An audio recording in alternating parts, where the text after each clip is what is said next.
What's up, guys? Welcome to Tales of Nerdia. This is Isaac Netero, bringing you my reaction to Chapter 352. I'm also going to give you some of my predictions of how this is going to end, the possibilities of how this match is going to end. Of course, I'm talking about Hisoka and Chrollo fighting to the death in Heaven's Arena. In the very beginning of this chapter, we had a huge info dump with all the new abilities that Chrollo is going to use or try to use to defeat Hisoka, and I guess we kind of saw that coming because he did say I have 3 new abilities. Some people are predicting that the reason he's explaining these abilities is because of a new restriction with the bookmark. But if you remember from chapter 351, he used Sun and Moon before explaining it. So that's out of the question. It could be that the bookmark, the extra restriction that he had to add with the bookmark, has to do with stealing abilities. Okay, maybe when he steals an ability, there's another restriction he has to add in order for it to be used with the bookmark. But as far as using abilities, he can use them without explaining them. We already saw that. Let's get into those abilities. I'm not going to review the whole chapter. You've probably read it if you're watching this, but we have a total of 5 abilities at play. We have Shalnark's ability, Black Voice, and we have seen Sun and Moon. New info about Sun and Moon, though. The original owner is dead, which would normally make the page go blank in Chrollo's book. He wouldn't be able to use that Hatsu anymore. But we do know that some Nen becomes more powerful after death. We saw this with Pito, and now we're seeing it with Sun and Moon, so it is more powerful.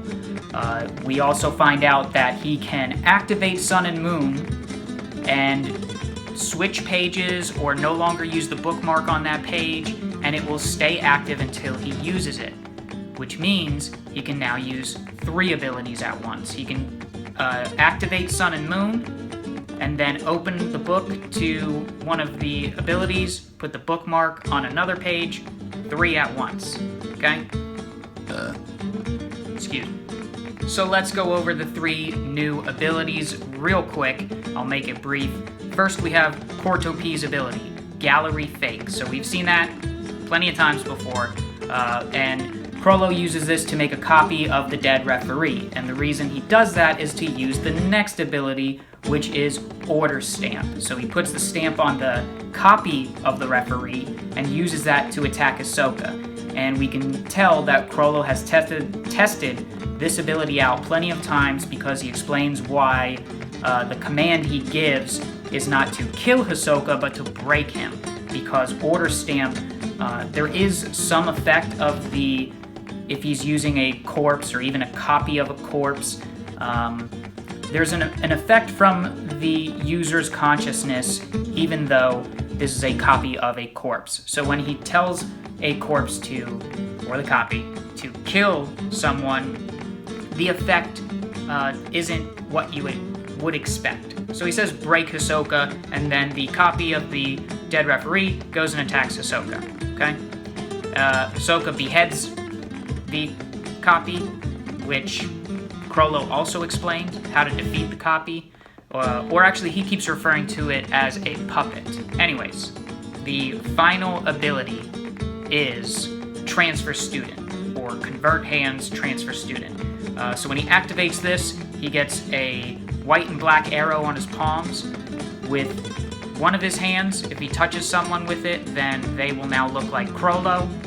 And if Chrollo touches someone with the other hand, he will look like whoever he touched.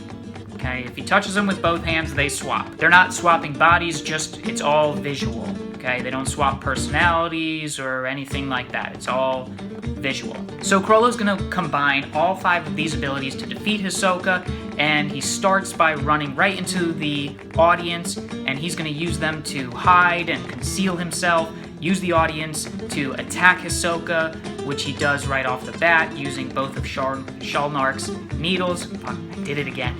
I can't pronounce that name. So he uses Black Voice right away and gets out of Hisoka's view. Now he's hiding. And that's pretty much how the chapter ends. So we really only got about 6 or 7 pages of actual action, but the info dump is over because Chrollo's not going to pull out any other new abilities. He just said, I have 3 abilities, 3 more that I'm going to use to defeat Hisoka, to kill Hisoka. So, let's get into what's going to happen after this chapter. There's a lot of people predicting that Hisoka will die, and I'm going to tell you why that will never happen. A death in a show like this, the death of a character has to have meaning.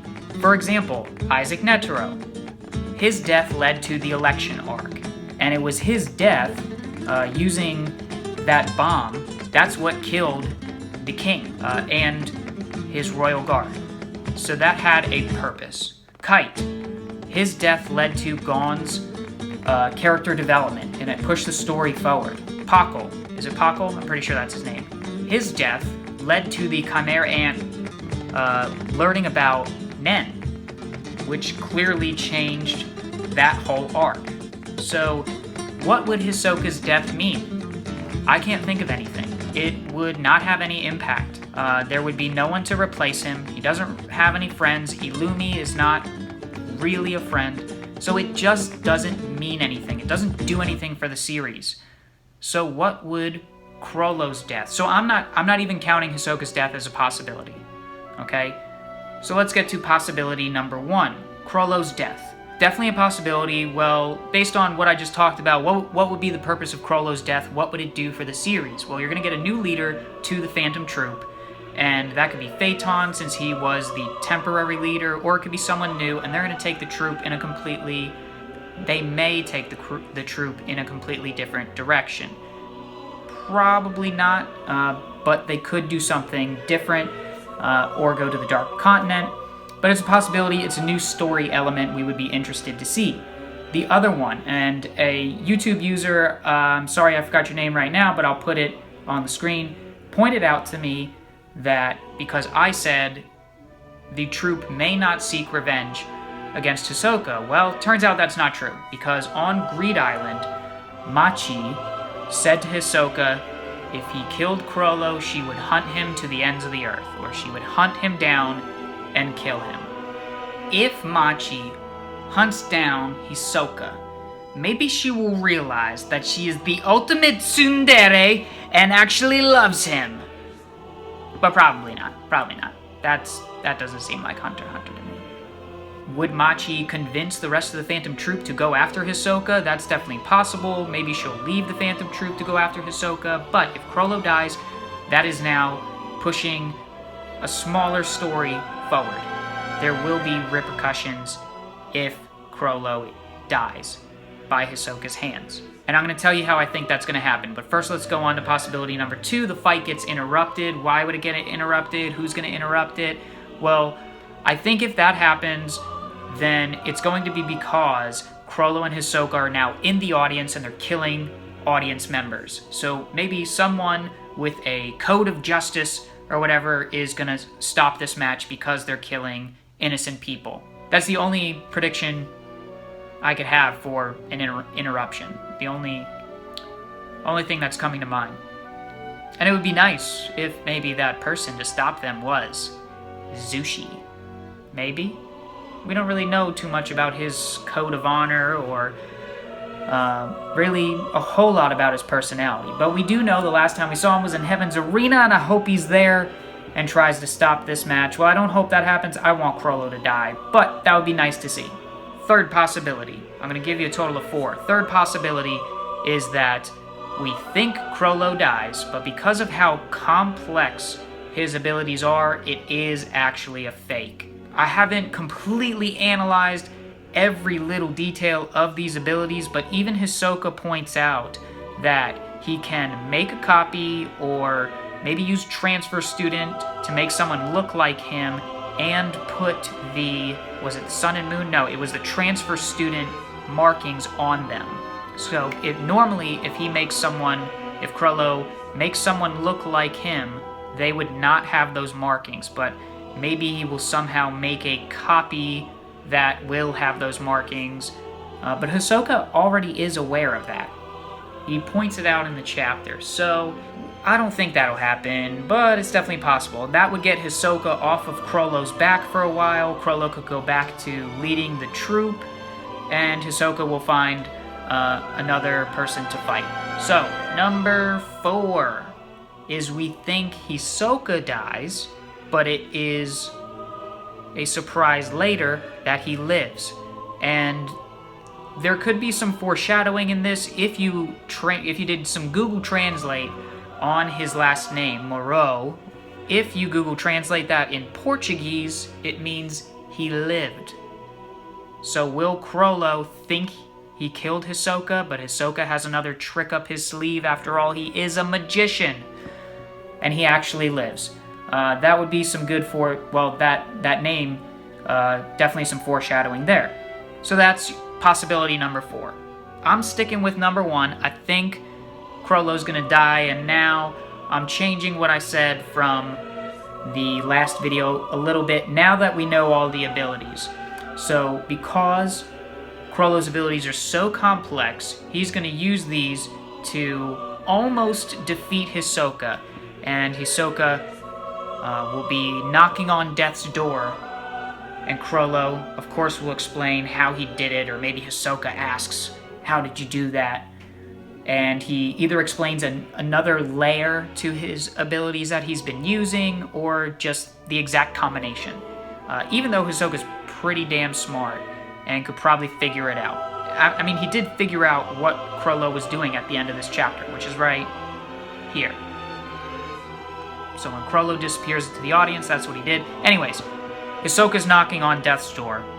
Chrollo explains how he tricked him and how he manipulated his abilities to do whatever he did.